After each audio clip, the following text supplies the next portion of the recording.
Welcome to రాజనీతి.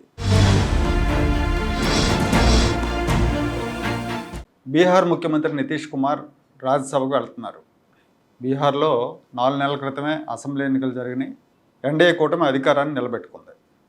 ముఖ్యమంత్రిగా నితీష్ కుమార్ గారు బాధ్యతలు స్వీకరించారు. ఆయన దాదాపు 20 ఏళ్లకు పైగా బీహార్ ముఖ్యమంత్రిగా పనిచేసి రికార్డు సృష్టించారు. బీహార్లో ఒకప్పుడున్న గూండారాజ్, అవినీతి, అరాచకాలని అంతమొందించడానికి 20 ఏళ్ల కాలంలో ఆయన విశేషంగా కృషి చేశారు.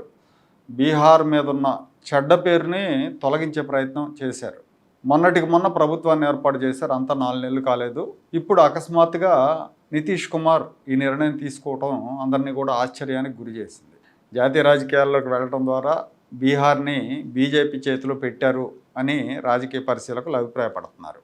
అయితే ఇది ఆయన పదవి విరమణ కాదు, జాతీయ రాజకీయాల్లో కూడా కీలకంగా వ్యవహరించే అవకాశం ఉంది. కేంద్రంలో ముఖ్యమైన రైల్వే శాఖ, లేదంటే రక్షణ శాఖ, లేదా వ్యవసాయం, ఏదైనా కీలకమైన శాఖ చేపట్టే అవకాశం ఉంది అని జాతీయ పత్రికల్లో వార్తలు వచ్చినాయి. నితీష్ కుమార్ బీహార్ రాష్ట్రాన్ని వదిలేసి రాజ్యసభకు వెళ్తున్నారన్న వార్తలు వచ్చిన తర్వాత తెలుగు రాష్ట్రాల్లో కొన్ని ప్రధాన మీడియాల్లో, అలాగే డిజిటల్ మీడియాలో నితీష్ బాటలో చంద్రబాబు అని కథనాలు ప్రసారం చేశారు.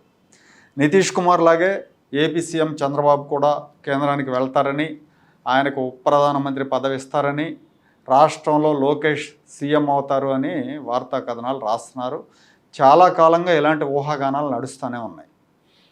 చంద్రబాబును ఢిల్లీకి పిలుస్తారు, ఉప ప్రధానమంత్రి పదవి ఇస్తారు, దాంతోపాటు ఎన్డీఏ కన్వీనర్ ఇస్తారని ప్రచారాలు జరిగినాయి.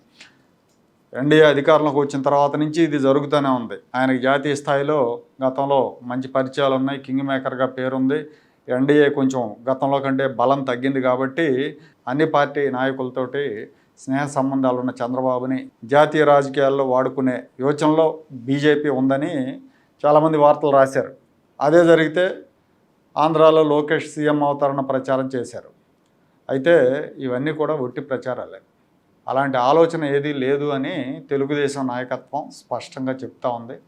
చంద్రబాబు నాయుడు ప్రస్తుతం ఆంధ్రప్రదేశ్ని గాడిలో పెట్టే ప్రయత్నం చేస్తున్నారు. ఆ ప్రయత్నంలో ఆయన బాగా బిజీగా ఉన్నారు. రాష్ట్రమే ఆయన మొదటి ప్రాధాన్యత. లోకేష్, పవన్ కళ్యాణ్ సహకారంతో రాష్ట్రాన్ని అన్ని రంగాల్లో ముందుంచేందుకు కృషి చేస్తున్నారని చెప్తున్నారు. ఆంధ్రప్రదేశ్ రాజకీయాల్లో ఉన్న పరిస్థితులను మనం పరిశీలిస్తే 2029 లోపు ఇలాంటి మార్పు ఏది ఉండదని అర్థమవుతా ఉంది. ఏపీకి బీహార్కి చాలా తేడా ఉంది. బీహార్ని నితీష్ కుమార్ 20 ఏళ్ళు పరిపాలించారు. అలాగే ఆయన ఆరోగ్యపరంగా ఫిట్గా లేడన్న ప్రచారం కూడా జరుగుతూ ఉంది. కొన్నిసార్లు ఆయన విచిత్రంగా ప్రవర్తిస్తున్నారు. ఆయన మార్చాలన్న నిర్ణయం ఎన్నికలకు ముందే జరిగిందని, అయితే ఎన్నికల్లో ఇబ్బందులు రాకుండా, విమర్శలు రాకుండా ఉండేందుకు ఆ నిర్ణయాన్ని ఇప్పుడు అమలు చేశారని చెప్తున్నారు. పైగా అక్కడ బీహార్లో బీజేపీ బలంగా ఉంది, జేడీయూ కంటే బలంగా ఉంది. గత అసెంబ్లీ ఎన్నికల్లో, ఇప్పుడు ఈ అసెంబ్లీ ఎన్నికల్లో కూడా బీహార్లో జేడీయూ కంటే బీజేపీకి ఎక్కువ సీట్లు వచ్చినాయి. సో ముఖ్యమంత్రిగా నితీష్కి ఇమేజ్ ఉంది కాబట్టి ఆయన ముందు పెట్టారు. మొత్తం 243 సీట్లలో బీజేపీకి 89 సీట్లు వస్తే జేడీయూకి 85 వచ్చినాయి. సో అక్కడ బీజేపీకి స్టేక్స్ ఉన్నాయి. జేడీయూ విషయానికి వస్తే నితీష్ కుమార్ తర్వాత ఆ పార్టీ బలహీనమైపోతుంది. అందుకే బీజేపీ ఇప్పుడు ప్రధాన పాత్రలోకి మారిపోయింది. ముఖ్యమంత్రి పీఠాన్ని కైవసం చేసుకోబోతోంది. కానీ ఆంధ్రప్రదేశ్ విషయానికి వస్తే పూర్తి భిన్నమైన పరిస్థితులు. చంద్రబాబు ఫిట్గా ఉన్నారు. ఆయన కష్టపడుతున్నట్టుగా యువకులు కూడా కష్టపడలేరు. అదొకటి. రెండో రీజన్, ఆంధ్రప్రదేశ్లో బీజేపీకి స్టేక్స్ లేవు, సొంతంగా గెలిచే బలం లేదు. ఇక్కడ ప్రధాన పార్టీగా తెలుగుదేశం ఉంది.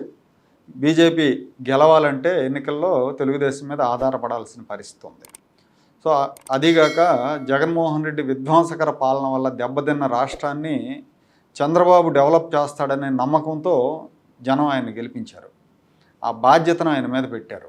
రాజధాని అమరావతి నిర్మాణం కావచ్చు, లేదంటే పోలవరం, ముఖ్యమైన రాష్ట్రానికి 2 ముఖ్యమైన ప్రాజెక్టులు, ఇవి 2029లో పూర్తి చేయాలన్న లక్ష్యాలు ఆయన ముందున్నాయి. 29 ఎన్నికల్లోపు కేంద్ర ప్రభుత్వ సహకారంతో ఆంధ్రప్రదేశ్ని గాడిలో పెట్టే ప్రయత్నం చేస్తున్నారు. ఇలాంటి పరిస్థితుల్లో రాష్ట్రాన్ని వదిలేసి కేంద్రానికి వెళ్ళటం అనేది కేవలం ఊహాగానాలు, ప్రచారాలుగానే కొట్టిపారేయాలి. చంద్రబాబు నాయుడు కూడా అనేక సార్లు రాష్ట్రమే తన తొలి ప్రాధాన్యమని, ఆంధ్రప్రదేశ్ని నెంబర్ 1గా చేయడమే తన ధ్యేయమని చెప్పారు, చెప్తున్నారు కూడా. 2029 ఎన్నికల తర్వాత ఏం జరుగుతుందో చెప్పలేం, కానీ అప్పటి వరకు ముఖ్యమంత్రిగా చంద్రబాబే కొనసాగుతారని ఆయన సన్నిహిత వర్గాలు చెప్తున్నాయి. చంద్రబాబు ఢిల్లీకి వెళ్ళటం, లోకేష్ సీఎం అవటం అనేది కేవలం రాజకీయ ఊహాగానం మాత్రమే.